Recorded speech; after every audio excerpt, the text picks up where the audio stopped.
আমার ফ্যামিলি আমাকে নিয়ে খুবই উদ্বিগ্ন।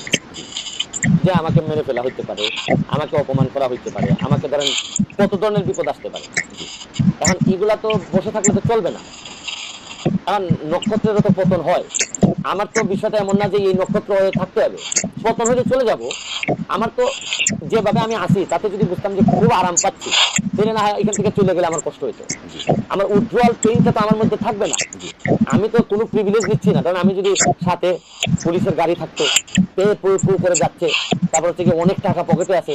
এখন আপনি যদি আমার এখান থেকে পতন করাই দেন যে আমার কাছে আর টাকা থাকবে না, পয়সা থাকবে না, আপনি যদি টিয়ার কাবিকা না দেন, তাহলে আমি কিভাবে চলবো, আমার ছেলে মেয়ে কিভাবে চলবে, এইসব তো নাই আমার মধ্যে। বরং আপনি জানেন সকালবেলা উঠে কত লোকের তদবির আমার শুনতে হয়। এটাতে এমপি থাকার কারণে আমাকে আর বেশি শুনতে হয়। বেশি শুনতে তা হয়। আমার কথা লেগে আমার কাছে উত্থান, নক্ষত্র, পতন এগুলা কোনো আলাদাভাবে আপনি ব্যক্তিগত পর্যায়ে কোনো হুমকি পেয়েছেন কি? আর এটা প্রতিদিনই হুমকির মধ্যে থাকি। জি, হুমকি তো আপনি ফিল করলেই হুমকি। আর না করলে কি? ধরেন আপনি আমার মানেন দেখে না আমি এমপি মানেন আপনি। না মানলে কি করব আমি?